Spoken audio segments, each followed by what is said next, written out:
Hey guys, welcome to lesson 1-4, where we're going to talk about angle measure. In this lesson, we're going to measure and classify angles, and we are going to talk about congruent angles and angle bisectors and see how they work. We've got a lot of new vocabulary, and what I'd like to do here is define this visually. So our new vocabulary here, array. Remember we talked about lines, how they extend infinitely in both directions? Then we talked about line segments, which are a piece of a line. What about a line segment that extends infinitely in only one direction? Well, if you start at a fixed point, but you go infinitely in one direction, that is array. Okay, we call that array. And if you had opposite rays, what do you think that would mean? Because we could have rays pointing in all different directions. I could have a ray pointing in this direction. I could have a ray pointing up that way.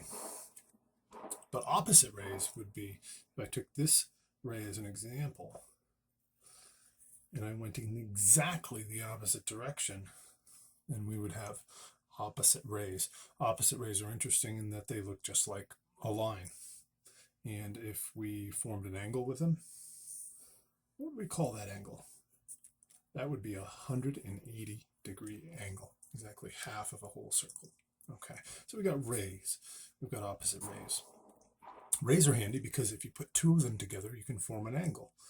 If I have a ray pointing in this direction, and I put the terminal end of another ray onto the terminal end of this ray, then I've formed an angle. Okay, and what are sides? Well, each of those rays forms a side of the angle. A vertex. What part of the angle do we call the vertex? Where those terminal ends meet, that is the vertex of the angle. And now don't forget, these rays extend on infinitely in one direction, and so they end up dividing all of space into two parts, the interior and the exterior. And we call this area anywhere in here. This stuff here, we could color it all the way out to infinity and beyond. And that would be our interior. Any point in here is on the interior of the angle. And then outside here, I could color it in blue. Anywhere outside here, I could keep coloring that. That is our exterior. This is the exterior of our angle. Okay. Okay. Our next term is degree. Okay, and a degree is just a unit that we use to measure angles. And it's basically defined as one circle contains 360 degrees. So if you start at one point and you turn all the way around completely, you've gone 360 degrees. Dividing a circle into 360 equal parts gives us this unit, degrees. There are other units that you can measure, and there's gons. You know, somebody once upon a time decided they were going to divide the circle into 400 units, you know. That's not used very often. If you go into Algebra 2 and Pre-Calc, you will also learn to measure in radians. And a radian is basically the angle subtended by an arc that is the length of the radius. If I take this radius and I drape it along the circle like that, it forms, there's 1 radian. Okay, but we're not going to work with those.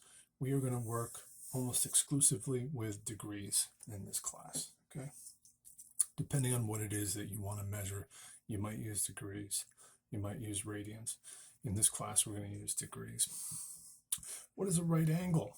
Okay, we actually have 3 angles that we're going to classify, and I've got a diagram that goes with these. But basically, a right angle is, if we were to take and divide a circle into 4 equal quadrants, one of them, well, 360 divided by 4 would be 90 degrees, and that would be a right angle.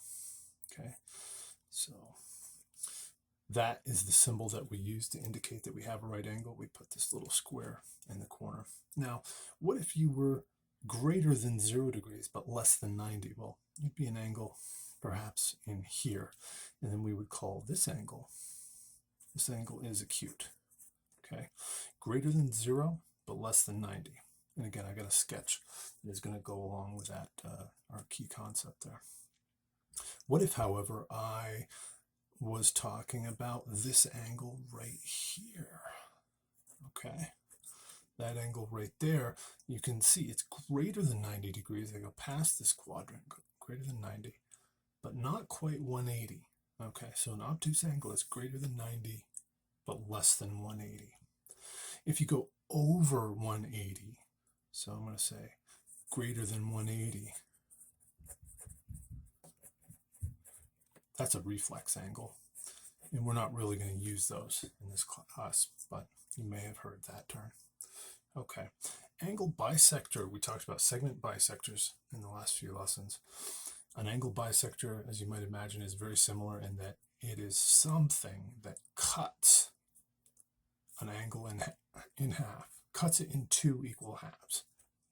So how would we do that? Let's say I've got this angle, and I'm going to call this angle, and we can put some points on here so that we can name this angle. I'm going to call this angle A, B, C. Okay? And if I told you, I'm going to draw this ray here, and I'm going to call it ray BD. Okay? If I told you that ray BD, here's a symbol for that, by the way. You'd write a symbol for a ray just like that. Okay? Our line would have 2 arrows, but a ray is only going to have 1 arrow. If I told you BD, ray BD bisects angle, and that's the symbol for how we would write angle, angle ABC, what could we conclude from that? If BD bisects angle ABC, then it cuts this angle in half into 2 congruent angles. So how do we mark that angles are congruent? Remember, we talked about segments that are congruent. They have equal measure. Well, angles that are congruent have equal measure as well. And we can mark them in such a way that we can note that. I'm going to put 1 arc here and 1 arc here. And that indicates that these 2 angles are congruent to one another. Okay? And that is where we get our congruent angles. So I would say here that angle ABD is congruent to angle DBC. Okay, that's all our vocabulary. Let's see what we've got. I've posted in Classroom a paper protractor. I don't know if you guys have used a protractor before, but this is another thing that we'll use a little bit. We're not going to use it a lot. We're going to use it mostly in this lesson, just to kind of refresh or really learn how to measure angles. And then most of this class is going to be about calculating angles, not measuring angles. But it is really good to know how to use one of these. And if you don't have one, you can go into Classroom and print this out. You can also take your phone, your smartphone, and find protractor apps, and those could be helpful as well. Okay, in this problem, we're going to learn that there are multiple ways to name angles. I showed you in the vocabulary one way that we could name angles. We could name them with 3 points. But you could also label angles to make them a little more convenient to work with. You could label them with a number. And in this problem here, we're going to see that. They want us to name all the angles that have B as a vertex. Okay, so if B is the vertex, then that's where the terminal ends of the rays meet. So I could say, well, here's one angle that has, I'll call that angle GBA. That has angle, or has B as a vertex. I could also say GBE or GBF, right? Either one, because B, E, and F are collinear. So I could say angle GBF. Okay, but I also have this angle ABD. And I could say I've got this angle FBD. And it looks to me like those are the 4 angles that all have B as a vertex. Now, some of these angles have been given another name. This angle GBF has been labeled as angle 5. Okay, so this guy, that's angle 5. Okay, you can see that might be a little easier to work with if you want to label an angle with a number, and it's easier than writing that out. Likewise, angle ABD. ABD has been given this number 7, so ABD is angle 7. Same thing. And angle FBD has been given this number 6. So that's actually the same as angle 6. Good. Could we name the sides of angle 5? Remember, sides of an angle are rays. Okay, so which rays form the sides of angle 5? There's our angle 5 right there. So I've got this ray VG, and how would I write that? That's the symbol for a ray, for ray VG. And then I've got this ray BF. Okay, and if you wanted to call that ray BE, it's the same ray. Okay, you wouldn't call it ray BA because that is the other side of this angle over here, not angle 5. Okay, what's another name for angle 6? I kind of alluded to this earlier. You can see angle 6 here. It's got its vertex at B. You could call that angle FBD. And like I said earlier, you might call it angle EBD. Now, could I also call it angle DBE? Yes, I could do that. And notice when we do this, the vertex letter is always in the middle, okay? No matter how you name it. All right, in this diagram, could we name all the angles that have X as a vertex? So I would say, here's X. That's a vertex. I see 4 angles formed around that vertex. I see angle 1. I see angle 2. I see angle 3. And this one is not numbered. So I'm going to name this with 3 letters. I'm going to call it angle RXB. Okay, and again, notice how that middle letter always represents the vertex of the angle. There's your angle.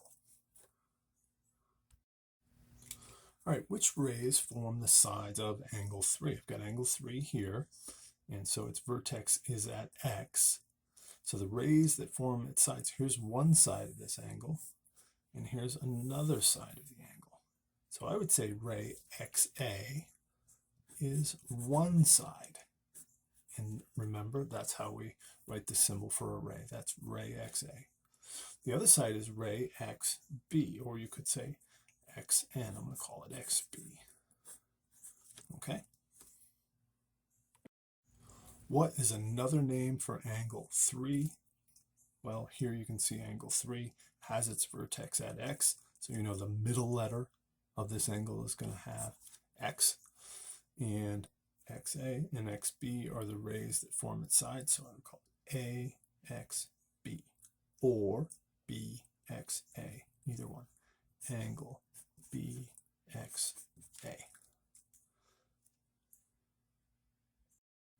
Okay, here's that diagram that I promised, and this is in your key concepts that I posted in Classroom for classifying angles. If we have an angle whose measure, and this is how we read this, the measure of angle A equals 90, okay? The measure of angle A equals 90. And if the measure is 90 degrees, then it is a right angle, and we would mark it with this symbol right here. That symbol means we've got a 90-degree angle or a right angle, okay? If we are less than 90, okay, but greater than 0, if you're 0, you're not an angle at all. You're just a single ray, right? So you're greater than 0, but you're less than 90. Then we would say the measure of angle B is less than 90. That's how we read that. In that case, you are an acute angle. So this here is the acute angle in there. What if you go past 90, like this angle here? So here we're saying that 180 is greater than the measure of angle C, which is greater than 90. In other words, if you're an angle whose measure is greater than 90 but less than 180, then you are out here in this zone and you are on obtuse angle. All right, here Here we're going to need our protractor because they want us to measure angle at TYV and classify it as right, acute, or obtuse. Okay, so where is angle TYV? Remember, that middle letter always represents the vertex, so you can go right to point Y and you can say, there's the vertex of my angle, TYV, TYV, right there. Okay, that's the angle I'm looking for. And here's a good trick. These rays are nice and long. If you're working on a problem and the rays aren't very long, you can extend them out so that they can reach the edge of your protractor and you can actually read the angle. And how do you read the angle? Well, here, I'm going to show you. You want to put this little dot. Sometimes there's a crosshairs. Sometimes you'll have a protractor that's transparent and it'll have crosshairs. It'll have something here that indicates that that's where the vertex of your angle should be placed. So I can kind of put that there and see the vertex of the angle. Now I've got to line up 0 with one of the rays, and then I will read around until I find the other ray. Okay, so I'm gonna rotate this until I've got this hole is over the vertex. This ray is lined up with 0, and now I'm going to go right around 0, 10, 20, 30, 40, all the way until I get to 90. So this looks like a 90-degree angle. I'm going to say the measure of angle TYV equals 90 degrees. Okay, if it's 90 degrees, how would we classify that angle? What type of angle is that? That would be a right angle. Okay, and also note on your protractor, you're going to have 2 scales because sometimes it's convenient to measure in either direction. Okay, and so be careful not to follow this scale. If you're measuring in this direction, you want to be going 0, 10, 20, 30, and so on. There's another scale that starts at 0 over here and goes 20, 30, 40, 50 on the inside. Okay, so just make sure you're reading off the right scale. All right, this time they want us to measure angle TYU. Okay, so again, same vertex. This ray YT and this ray YU form the sides of the angle that I'm talking about. And now I'm going to go ahead and just line up my protractor again. I'm going to put this hole over the vertex. I'm going to line up 0 with my first ray. And I'm going to just follow the scale out until I find my second ray. And it looks like that the measure of angle TYU here is 10, 20, 30, 40 degrees. Okay, if the measure of that angle is 40 degrees, how would we classify it? That is greater than 0 but less than 90. So that is an acute angle. Okay, another one here. Could we measure angle SYV and classify it? SYV, again, the same vertex, but we're talking ray YS forms one side and ray YV forms the other side. There's the angle I want to measure. I'm going to bring in my protractor again. I'm going to put this hole over the vertex. I'm going to rotate this side until 0 is lined up with one of my rays. And I'm going to go around. Notice I'm going past 90, 100, 110, and this is where you want to make sure you're reading the right scale. 120, 130. It looks like I'm at 140 when I intersect this other ray, 140. So I'm going to say that the measure of angle SYV equals 140 degrees. Now, how would I classify that angle? Okay, you can see it looks like it's greater than 90, but less than 180. That puts us in that category of obtuse angles. Okay, here's a fun problem. We have a 5-pointed star with vertices labeled. We've got all of these vertices, all these angle points in the star are labeled. Could we find let's read this together. Find the measure of angle GBH and the measure of angle HCI if angle GBH is congruent to angle HCI. The measure of angle GBH equals 2x plus 5, and the measure of angle HCI equals 3x minus 10. Okay, that's a lot to think about. But always read these problems once, take a good look at the sketch, and then go back and read it again. And let's start to just make sense of everything. Let's make sure we can put every clue on the map so that we can solve this. They want us to find the measure of angle GBH. I'm going to go ahead and just highlight that so I know that's our goal, GBH. This is the angle they want. Just highlight that in green. All right, how are we going to find that? Oh, they also want the measure of angle HCI. Keep reading, Mr. Rogers. Don't stop. There we go. Okay. So they want those two if angle GBH is congruent to angle HCI. So I'm going to go ahead and mark that. Remember how I mentioned in our vocabulary how you mark congruent angles? I'm going to give this one one arc and give this one one arc. Okay. And the measure of angle GBH is 2x plus 5. So I'm going to go ahead and just mark that in here. This angle is 2x plus 5 degrees. And the measure of angle HCI is 3x minus 10. Okay, now that we've gathered all the clues, this isn't so bad. Okay, that sounded like a mouthful. And if you wanted to try to solve that in your head, I wouldn't recommend it. Once you label it, you're going to gain a new confidence here. You're going to be able to say, I can tackle this. I can bring some algebra to bear on this geometry problem. If these two angles are congruent angles have equal measure. And hopefully you see an equation jumping out at you there. If these two angles are congruent, then 2x plus 5 must equal 3x minus 10. Okay, can we solve that? Absolutely. We spent a lot of time in Algebra 1 solving these, right? We can subtract 2x from both sides.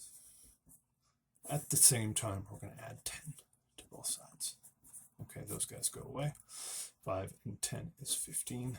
3x minus 2x is x. Good. X equals 15. Did we answer the question? No. No, always go back and read it again before you move on. That's great that we found x. It's very satisfying when you find x. But they want the measure of angle GBH. Remember, we highlighted it in green, so we wouldn't forget it, in HCI. Let's plug x back in here. So 2 times 15 plus 5. 2 times 15 is 30 plus 5 is 35 degrees. Now, what do you imagine angle HCI will measure?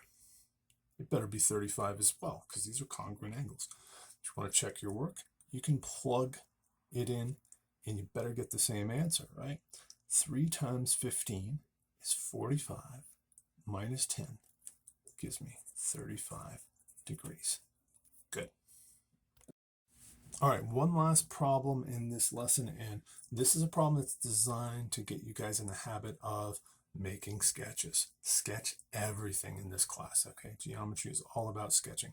They don't have to be super pretty. You don't even necessarily need a straight edge. You don't need to mark out angles and make sure they're to scale.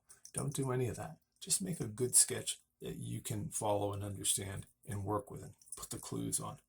So they want us to find the measure of angle BHC and the measure of angle DJE if angle BHC is congruent to angle DJE. The measure of angle BHC equals 4x plus 5, and the measure of angle DJE equals 3x plus 30. Okay, so let's take a look at that again. They want us to find these two angles if those two angles are congruent, and these are their measures. So I'm just going to go ahead and just draw any old angle. But Mr. Rogers, how do you know how big this angle is? I don't. I may solve the problem and find out that this angle is much larger or much smaller than what I've drawn.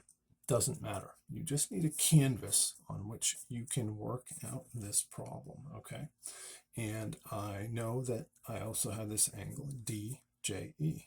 No, I don't know how big it is, but I'm just going to sketch it. And the one thing I do know is that these two angles are what? They're congruent. And I'm just going to mark them as such. Okay. I also know the measures of these angles. This expression represents the measure of angle BHC, so I'm going to write it in here, 4x plus 5. If you want, you can put parentheses on it and indicate that those are degrees. And the measure of angle DJE equals 3x plus 30. Okay, so 3x plus 30 degrees. All right, anybody see an equation there? If these two angles are congruent, that means they must have the same measure. And if they have the same measure, that means this expression must equal this expression. And that, what I just said, is an equation, right? This expression must equal that expression. That is an equation. And it's just a linear equation. We know how to solve those from Algebra 1. We'll subtract 3x from both sides. Well, we subtract 5 from both sides. Okay, those are going to clean up, those are going to clean up. And 4x minus 3x is x. And 30 minus 5 is 25.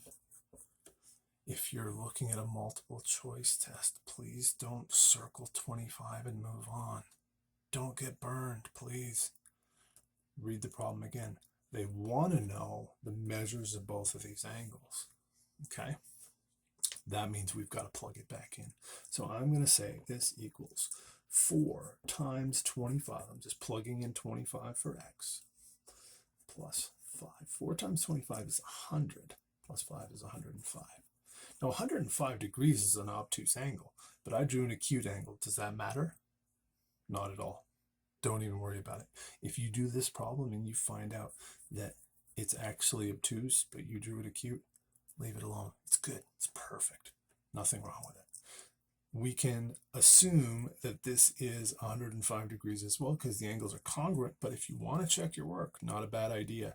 3 times 25 plus 30. 3 times 25 is 75 plus 30 gives me 105 degrees. All right, good. Guys, thanks for watching. I hope you found that helpful. That is my lesson on angle measure, and I look forward to doing some of these problems with you.